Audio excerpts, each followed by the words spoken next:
नमस्कार, नमो नारायण भक्तों, स्वागत है आप सभी का।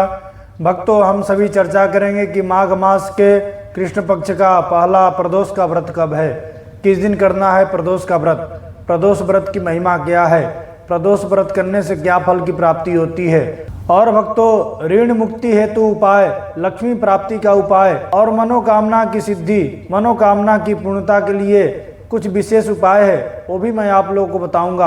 आप लोग पूरा वीडियो अंत तक देखिए। भक्तों, भगवान शिव को प्रदोष का व्रत अत्यंत प्रिय है।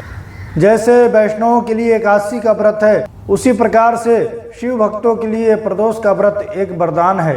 भक्तों, त्रयोदशी व्रत करे हमेशा, ताके तन नहीं रहे कलेसा, धूप दीप नैवेद्य चढ़ावे, शंकर सन्मुख पाठ सुनावे, और जन्म जन्म के पाप नसावे। ऐसा कहा जाता है कि कृष्ण पक्ष की जो त्रयोदशी का व्रत होता है वह सभी मनोकामना को पूर्ण करता है। इस बार फाल्गुन मास के कृष्ण पक्ष की त्रयोदशी तिथि है। इसकी अनंत महिमा है।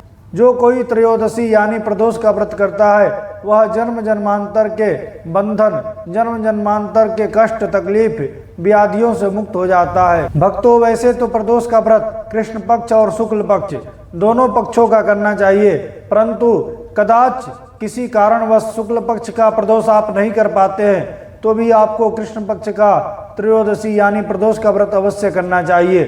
प्रदोष के व्रत करने से पूर्व जन्म के किए गए जो भी अपराध है, पाप है, गलती से जाने अनजाने में आपने पाप किया है, परस्त्री गमन किया है, चोरी किया है, मदिरापान किया है, मांस भक्षण किया है, अपहरण किया है, ब्राह्मण ब्रह्म हत्या किया है, गौ हत्या किया है, संत की हत्या किया है, ये सब जघन्य अपराध हैं। ये सब जघन्य अपराध, भ्रूण हत्या, बालकों की हत्या, स्त्रियों की हत्या, ये सब जघन्य अपराध है। अगर आपने कोई ऐसा अपराध किया है उसके कारण इस जन्म में आपको इस जन्म में एक श्राप मिलता है जिसका नाम है श्री क्षयः, यानी आप धन से हीन हो जाएंगे, दरिद्र हो जाएंगे, धनहीन हो जाएंगे, जीवन में नाना प्रकार का कष्ट तकलीफ उठाएंगे और जीवन बड़ा पीड़ादायक कष्टदायक होगा।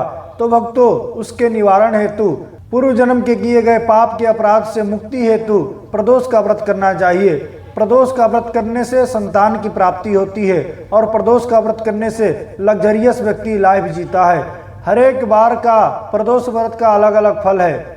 इस बार जो प्रदोष का व्रत है वह 25 फरवरी 2025 मंगलवार को त्रयोदशी तिथि का आरंभ दोपहर 12:47 पर हो रही है। 26 फरवरी 2025 बुधवार को त्रयोदशी की समाप्ति सुबह 11:08 पर हो रही है। भक्तों, 26 फरवरी 2025 बुधवार को, जिस दिन महाशिवरात्रि है, महाशिवरात्रि के दिन 11:08 तक भक्तों सभी को जो प्रदोष का व्रत करना है वह 25 फरवरी 2025 मंगलवार को करना है। इसी दिन शिव का पूजन करना है, इसी दिन अभिषेक करना है और इसी दिन ही हमें भौम प्रदोष का व्रत करना है। मंगलवार का प्रदोष का व्रत पढ़ने से भौम प्रदोष कहा जाएगा। 25 फरवरी 2025 मंगलवार को प्रदोष काल, शिव पूजन का जो पर्टिकुलर समय होता है, पर्टिकुलर जो टाइम बताया है प्रदोष काल का, वह सायंकाल 6:28 से लेकर के 8:57 तक। यह मंगलवार 25 फरवरी को है। हमारे धर्म ग्रंथ एवं पुराण कहते हैं, ऋण मोचनार्थम तु भौम वारेण संयुता। यदि मंगलवार का प्रदोष का व्रत पढ़े और इस दिन कोई प्रदोष का व्रत करे, शिव का पूजन विधिवत करे, तो उससे नाना प्रकार के जो भी ऋण है, जो भी आपने लोन लिया है, लोन चुकता नहीं कर पा रहे हैं, आपके ऊपर ऋण चढ़ते जा रहा है, व्यापार में हानि हो रहा है, उधारी चढ़ते जा रहा है, उधारी दे करके फंस गए हैं, भूमि भवन जमीनी कोई विवाद है तो उससे मुक्ति मिलती है। यह इतनी बड़ी महिमा है भौम प्रदोष व्रत का। इस दिन त्रिपुष्कर योग है। सुबह 6:50 से लेकर के दोपहर 12:47 तक त्रिपुष्कर योग रहेगा। त्रिपुष्कर योग का ये प्रताप है कि इस दिन कोई भी कार्य किया जावे उसका 3 गुना फल मिलता है। त्रिपुष्कर योग बहुत सुंदर, बहुत अद्भुत और बहुत अच्छा योग बताया गया है। इस दिन व्यतिपात योग है, उसके बाद बरियान योग है। भक्तों, इस दिन उत्तराषाढ़ा नक्षत्र और श्रवण नक्षत्र रहेगा। प्रातः काल से लेकर के शाम 6:31 तक उत्तराषाढ़ा नक्षत्र है जो सूर्य का नक्षत्र है। उसके बाद श्रवण नक्षत्र प्रारंभ होगा। श्रवण नक्षत्र जो है वह चंद्रमा का नक्षत्र है और प्रदोष का व्रत करने से चंद्रमा के जो भी दोष हैं, चंद्रजन्य पीड़ा से मुक्ति मिलती है। भक्तों, चंद्रमा जिसका बिगड़ता है वह व्यक्ति व्यभिचारी हो जाता है, वह पागलपन का शिकार हो जाता है, कैरेक्टर लूज हो जाता है, वह मन से अस्वस्थ रहता है, मन से हमेशा कमजोर रहता है, कोई भी कार्य करने से पहले ही वह डर जाता है। चंद्रजन्य पीड़ा से मुक्ति के लिए भी प्रदोष का व्रत अत्यंत श्रेष्ठ और अद्भुत बताया गया है। करता करे न कर सके, शिव करे सो होए, तीनों लोक नौ खंड में, शिव से बड़ा न कोई, शिव से बड़ा न कोई। ऐसा कहा गया है कि भगवान शिव जो हैं सर्वभौम्य हैं, सर्वव्यापी हैं और सभी के लिए पूजनीय आदरणीय हैं। ऐसा सभी देवता कहते हैं कि हे महादेव, हमारे जो भक्त हैं उससे हम प्यार करते हैं, परंतु हे महादेव, हे शिव, आपके जो भक्त होते हैं वह हमारे लिए वंदनीय हैं, पूजनीय हैं, हम उनका सम्मान करते हैं। और हे महादेव, हम अपने भक्तों को आशीर्वाद देते हैं, परंतु हे शिव, हे महादेव, आपके भक्तों के ऊपर हम अमृत की वर्षा करते हैं, आपके भक्तों को हम हर एक प्रकार से सपोर्ट करते हैं, आपके भक्तों का हम सभी देवी देवता कल्याण करते हैं। शिव की भक्ति अपरंपार है। भक्तों, अनंत जन्मों का फल प्राप्त होता है तब कोई व्यक्ति प्रदोष का व्रत प्रारंभ करता है। अनंत जन्मों का फल है शिव की कृपा और शिव की भक्ति। जो कोई व्यक्ति अपने घर से नंगे पांव चल करके शिव के मंदिर जाता है उसे सभी तीर्थ यात्रा करने का फल प्राप्त हो जाता है। संपूर्ण तीर्थ यात्रा, चारों धाम का यात्रा करने का बराबर फल प्राप्त हो जाता है। इतनी बड़ी महिमा है। नित्य शिव के ऊपर जाकर के जल चढ़ाने से सारे ग्रह पीड़ा समाप्त हो जाते हैं, सारे पितरों का उद्धार होता है, पितरों का कल्याण होता है और जीवन के संपूर्ण अभाव दूर हो जाते हैं भगवान महादेव की कृपा से। भोलेनाथ से निराला कोई और नहीं।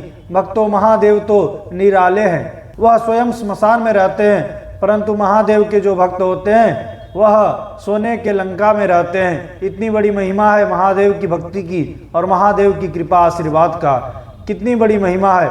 महादेव का भक्त कभी निर्धन नहीं होता, महादेव का भक्त कभी गरीब नहीं होता है। इसलिए पूरे दुनिया के लोग महादेव की तरफ अपना ध्यान केंद्रित किए हैं। पूरी दुनिया महादेव की तरफ देख रही है। शिव की भक्ति युवाओं में बढ़ रही है, उनकी भक्ति की तरफ पूरी दुनिया मुड़ रही है। इसीलिए महादेव कल्याणकारी शिव, अद्भुत शिव और सार्वभौम शिव हैं। भक्तों, प्रदोष व्रत से एक दिन पहले से ही कुछ नियम संयम का पालन करना चाहिए। ब्रह्मचर्य व्रत का पालन करें और प्रदोष व्रत के दिन आप हो सके तो निराहार रहें, यानी जल भी न ग्रहण करें, और न रह सके तो जल ग्रहण कीजिए, जूस ले लीजिए, फल ले लीजिए, अथवा वह भी संभव न हो तो फलाहार करके शिव का व्रत कीजिए। सायंकाल आपको जो मैं प्रदोष पूजन का समय बताया वही प्रदोष पूजन के समय में आपको जाकर के महादेव के मंदिर में अथवा आपके घर में मंदिर हो तो वहाँ पर आपको शिव का पूजन करना है। प्रदोष व्रत से पहले आप स्नान कर लीजिए। सफ़ेद वस्त्र धारण करके शिव का पूजन किया जाता है। जो महिलाएं हैं वह सफ़ेद रुमाल, सफ़ेद चुंदड़ी रख सकती हैं अपने पास में। भाई लोग सफ़ेद धोती पहन के पूजन करें अथवा सफ़ेद पैजामा कुर्ता पहन के पूजन करें। कुछ नहीं तो सफ़ेद ऊपरी वस्त्र यानी अंगोछा भी डाल करके शिव का पूजन कर सकते हैं। भक्तों, गंगा जल, पंचामृत, गाय का कच्चा दूध, उसमें काला तिल मिला करके शिव का अभिषेक करें।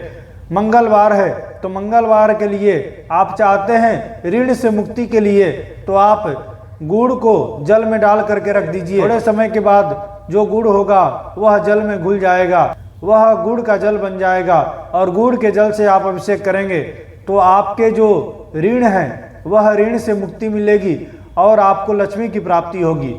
लक्ष्मी की प्राप्ति के लिए आप गन्ने के रस के द्वारा भी शिवलिंग के ऊपर अभिषेक कीजिए अथवा तो जो दाड़म होता है अनार के रस के द्वारा भगवान महादेव शिव का अभिषेक कीजिए। भगवान महादेव को अभिषेक करने के बाद बढ़िया से साफ कर लीजिए, इत्र लगाइए, फिर उनको यथाशक्ति मूली कलावा का वस्त्र अर्पण कीजिए, यज्ञोपवीत अर्पण कीजिए। भगवान महादेव को बिल्वपत्र, समीपत्र, तुलसी मंजरी, जौ, काला तिल, काला उड़द इत्यादि भगवान शिव को अर्पण करना है। धूप दीप नैवेद्य महादेव को अर्पण करना है। भगवान महादेव को नैवेद्य के रूप में खीर का प्रसाद अर्पण करना है, अथवा तो गुड़ में सीरा बना करके महादेव को अर्पण कीजिए। लापसी का प्रसाद अर्पण कीजिए। लापसी का प्रसाद महादेव को धरा सकते हैं। सूजी का हलवा भी आप महादेव को चढ़ा सकते हैं। सिंघाड़ा का हलवा महादेव को प्रसाद के रूप में अर्पण कीजिए और वह प्रसाद आप स्वयं भी ग्रहण करें पूजा के बाद, और वह प्रसाद आप अन्य भक्तों को भी बांटें। भक्तों, एक जटा वाला नारियल जिसके अंदर पानी हो वह ले जाकर के विशेष अर्घ के रूप में महादेव को अर्पण कीजिए। महादेव को यथाशक्ति सफेद कुछ वस्त्र अथवा सफेद 1 मीटर का कपड़ा भी महादेव को चढ़ा सकते हैं। इस दिन आपको शिव के मंदिर में दीप दान करना है।